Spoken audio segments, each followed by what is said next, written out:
নমস্কাৰ নমস্কাৰ নমস্কাৰ সকলো ফ্ৰেণ্ডক নমস্কাৰ জনাই আজি ভিডিঅ'টো আৰম্ভ কৰিছোঁ। আজি ভিডিঅ'টো কি ওপৰত বনাইছে আপোনালোকে নিশ্চয় থাম্বনেইলত চাই বুজি পালে হয়।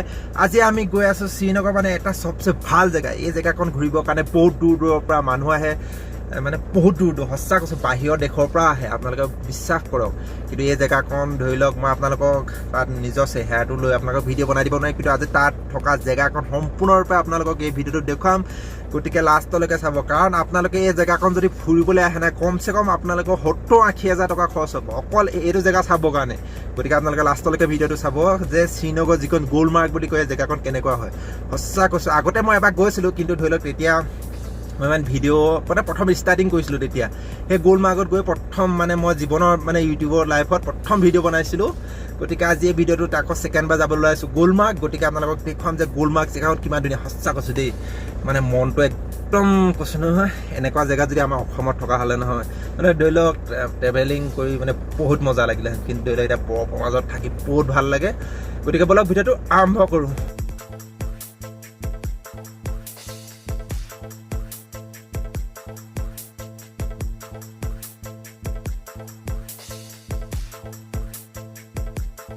এতিয়া আমি মানে লাহে লাহে কৰি আগবাঢ়ি গৈছোঁ, কাৰণ বৰফটো আপোনালোকে দেখিছে, বৰফটো বহুত পৰিছে। আৰু ধৰি লওক বৰফত গাড়ী চলোৱা না প্ৰেক্টিচটো অলপ বেলেগ ধৰণৰ। ধৰি লওক আমাৰ অসমত ধৰি লওক আপুনি প্লেনত যেনেকৈ গাড়ী চলাই না, ইয়াত ঠিক তেনেদৰে আপুনি গাড়ী চলাব নোৱাৰে, কাৰণ বহুত পিছলে। আপুনি ধৰি লওক নৰ্মেলৰ পৰা ইয়াত গাড়ী চলোৱাটোতো বহুত কষ্ট। সঁচা কৈছোঁ, আপুনি এতিয়া ক'লে ভাবিব যদি চাট্টা মাৰি দিছে, সেইটো নহয়, কাৰণ বৰফত চলোৱা এটা এক্সপিৰিয়েঞ্চ আহিব। যদি আপুনি বৰফত অকণমান ভুল হয় না, আপোনাৰ গাড়ী মানে খিচি মানে ছাইডত হৈ যাব। আপোনালোকে দেখাই পাইছে সন্মুখত কিমান বৰফ পৰি আছে। ধৰি লওক জেগাখন আপোনালোকে চাওক যে কিমান ধুনীয়া লাগিছে। আপোনাৰ ভাল লাগিছে না? একবাৰ কমেণ্ট কৰি নিশ্চয় জনাব। আপোনাক এনেকুৱা এনেকুৱা জেগা শ্ৰীনগৰ প্ৰতিটো জেগা আপোনালোকক দেখাম। গতিকে যদি আপুনি চেনেলটো নতুন আহিছে, একবাৰ ছাবস্ক্ৰাইব বটনটো দবাই দিব, কাৰণ আপোনাৰ এটা ভাই কিমান কষ্ট কৰি আপোনালোকৰ কাৰণে ভিডিঅ' বনাই দি আছে। গতিকে আপোনালোকে একবাৰ চেনেলটো ছাবস্ক্ৰাইব কৰি দিবলৈ নাপাহৰিব। এতিয়া আমি লাহে লাহে কৰি গুলমাৰ্গৰ ফালে আগবাঢ়ি গৈছোঁ। আপোনালোকে দেখা পাইছে চাৰিও চাইডে বৰফ বৰফ বৰফ। সঁচা কৈছোঁ বহুত ভাল লাগিছে। এতিয়া আপোনালোকক দেখুৱাই আছোঁ, এয়া চক বাইক হয়, এয়া হৈছে চাৰিচকীয়া বাইক। ইয়াত ধৰি লওক দুজনে যাব পাৰে, আৰু এক চক্কৰ যদি আপুনি ঘূৰে নহয় 2000 টকা লয়। গতিকে গোটেই গুলমাৰ্গখন আপোনাক এই বাইকত উঠাই দেখুৱাই দিব তেওঁলোকে। এতিয়া আপোনালোকে দেখা পাইছে চাৰিও চাইডে বৰফ বৰফ বৰফ বৰফ, কিমান ভাল লাগে না। আপোনালোকে যদি ধৰি লওক শ্ৰীনগৰ যদি ট্ৰেভেলিং কৰে না, নিশ্চয় একবাৰ গুলমাৰ্গ আহিব। ইয়ালৈ আহিলে আপোনাৰ বেছি পইচা নহয়, কমচে 70-80 হাজাৰ টকা আপোনালোকৰ খৰচ হ'ব। গতিকে আপোনালোকে ইয়ালৈ আহিবলৈ নাপাহৰিব। এই চাৰি চাইডে চাওক, আপুনি ইয়াত মাটিৰ মানে নামটো দেখা নাপায়, ইমানে বৰফ। ঘৰবিলাক দেখিছে, গছবিলাকো চাওক আপোনালোকে, চব মানে বৰফে ঢাকি ৰাখিছে। আৰু আপোনালোকে সন্মুখত দেখা পাইছে গছবিলাক, ইয়াত গছবিলাক বেছিভাগ এনেকুৱা ধৰণে হয়। আপোনালোকে দেখা পাইছে সন্মুখত গছবিলাক কি ধুনীয়া লাগে। মই ইয়াৰ গছৰ পুলি আমাৰ ঘৰতো ৰুইছিলোঁ, কিন্তু মোৰ নাৰ্চাৰীত ইতিমধ্যে এনেকুৱা এজোপা গছ হৈছে। আপোনালোকে যেতিয়া ইয়ালৈ আহিব, সেই জেগাখনত একবাৰ নিশ্চয় গাড়ী ৰখায়। এইটো কাৰণে ৰখায়, আপোনালোকে সন্মুখত যিটো ঘৰ দেখিছে, এই ঘৰটোত মানে জোতাবিলাক চেঞ্জ হ'ব। আপুনি যিযোৰ জোতা ধৰি লওক নৰ্মেলৰ পৰা পিন্ধি আহিব, সেই জোতালৈ আপুনি বৰফত খোজকাঢ়িব নোৱাৰে। সেইটো কাৰণে এই ঘৰটোত চেঞ্জ কৰা হয়। বেছি টকা নলয়, 100 পৰা 150 টকাৰ ভিতৰত আপোনাক ধৰি লওক জোতাযোৰ ভাড়ালৈ দিয়ে। তাৰপিছত আপুনি যেতিয়া গুলমাৰ্গৰ পৰা ঘূৰি আহিব, তেতিয়া জোতাযোৰ আকৌ ইয়াত জমা কৰি দি থৈ যাব লাগে।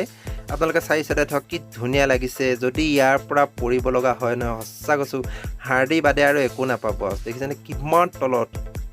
আপোনালোকে দেখিছে নৰ্মেল হয়, কিন্তু ধৰি লওক 1-2 কিলোমিটাৰ তলত বহুত মানে খাৰা পাহাৰ হয়।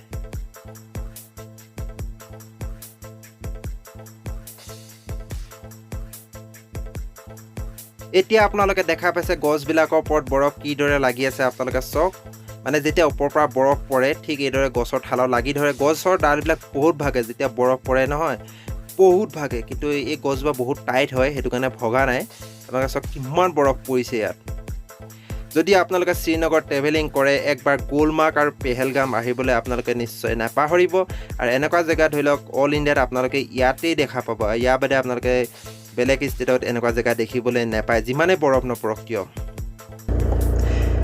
গতিকে ফ্ৰেণ্ডসকল, আপোনালোকে দেখি আছে শ্ৰীনগৰ গুলমাৰ্গ। আপোনালোকে ধৰি লওক জেগাখন চাই কেনেকুৱা পালে একবাৰ নিশ্চয় কমেণ্ট কৰি জনাব, কাৰণ আপোনাৰ ভাই আপোনালোকৰ কাৰণে ইমান কষ্ট কৰি এই ভিডিঅ'টো বনাই দি আছে। গতিকে যদি আপোনালোকে শ্ৰীনগৰ ট্ৰেভেলিং কৰিম বুলি যদি ভাবিছে ফ্ৰেণ্ডসকল, আপোনালোকক কমচে কম 1 পৰা 2 লাখৰ আশপাশ খৰচ হ'ব, কাৰণ প্ৰতিটো জেগা ট্ৰেভেলিং কৰাত মানে বহুত টকা খৰচ হ'ব। গতিকে আপোনালোকে চাই চিতি মানে ইয়াত ট্ৰেভেলিং কৰিব। আৰু যদি আপোনালোকে ট্ৰেভেলিং কৰাৰ বিষয়ে জানিব বিচাৰে মোৰ ফেচবুকত একবাৰ আপোনালোকে মেছেজ কৰিব, তেতিয়া আপোনালোকে সকলোবিলাক মই আপোনালোকৰ ডিটেইলছ জনাই দিম। যদি আমাৰ অসমৰ ইউটিউবাৰসকলে এই শ্ৰীনগৰত আহি ভিডিঅ' বনায়, ভাল ভাল জেগা যদি ভিডিঅ' বনাম বুলি ভাবিছে, আপোনালোকে একবাৰ ফেচবুকত মেছেজ কৰিব। মই ইউটিউবত বহুত কমেণ্টবিলাক কমেই কৰোঁ। আপোনালোকে যিমান পাৰে ফেচবুকত, মোৰ ফেচবুক আপোনালোকে দেখা পাই আছে, এই ফেচবুকত আপোনালোকে কমেণ্ট কৰিব আৰু মই আপোনালোকক নিশ্চয় হেল্প কৰিম। কাৰণ মই হেল্প কৰাৰ উদ্দেশ্যে ইয়াৰ আগত যিটো চেনেল খুলিছিলোঁ গ'ল আছাম DM গ্ৰুপ, এইটো হেল্পৰ উদ্দেশ্যে খুলিছিলোঁ। আপোনালোকে তাতো কমেণ্ট কৰিব পাৰে, কিন্তু ধৰি লওক মই ইউটিউবত বহুত কম মানে কমেণ্টবিলাকৰ ৰিপ্লাই কম দিওঁ। যদি আপোনালোকে শ্ৰীনগৰ ট্ৰেভেলিং কৰি বুলি ভাবিছে, আপোনালোকে একবাৰ মোৰ লগত নিশ্চয় কণ্টেক্ট কৰি ল'ব, নহ'লে আপোনালোকে ইয়াত বহুত অসুবিধাৰ সন্মুখীন হ'ব। কাৰণ আপোনালোকে শ্ৰীনগৰখনৰ বিষয়ে ভালকৈ গম পায়। ধৰি লওক আপোনালোকে ইয়াত কিমানমান টকা খৰচ হ'ব। যদি নৰ্মেল মানুহ, যদি আপুনি ধৰি লওক আমাৰ যিসকল ভাই ইয়াত যদি ট্ৰেভেলিং কৰিম বুলি ভাবিছে, আপোনালোক কিমানমান টকা খৰচ হ'ব বুলি ভাবিছে? কমচে কম আপোনাৰ 1 লাখ টকাটো ধৰি লওক 1 লাখ টকাত আপোনালোকে 2-3টা জেগাই চাব পাৰিব। যদি সম্পূৰ্ণ শ্ৰীনগৰ ট্ৰেভেলিং যদি আপোনালোকে কৰিম বুলি ভাবিছে, কমচে কম আপোনালোকৰ 2 লাখ টকা খৰচ হ'ব। একবাৰ মোৰ ফেচবুকত আপোনালোকে কমেণ্ট কৰিব বা নহ'লে মেছেজ কৰিব যদি আপুনি ট্ৰেভেলিং কৰিম বুলি ভাবিছে। গুলমাৰ্গ ট্ৰেভেলিং কৰোঁতে আমাৰ 2 দিন সময় লাগিছিল, গতিকে ভিডিঅ'টো বহুত লম্বা হয় আৰু নতুন ভিডিঅ'টোত আপোনালোকক দেখুৱাম যে গুলমাৰ্গ জেগাখন কেনেকুৱা হয়। আপোনালোকে নেক্সট ভিডিঅ'টো পাব অহা দেওবাৰে। গতিকে আজি এই দেওবাৰত আপোনালোকক গুলমাৰ্গৰ অলপমান ভিডিঅ' দেখুৱাই দিলোঁ। গতিকে আহিবলগীয়া ভিডিঅ'টো আপোনালোকে নিশ্চয় চাবলৈ নাপাহৰিব। আজিলৈ ভিডিঅ'টো ইমানতে সমাপ্ত কৰিছোঁ। জয় হিন্দ।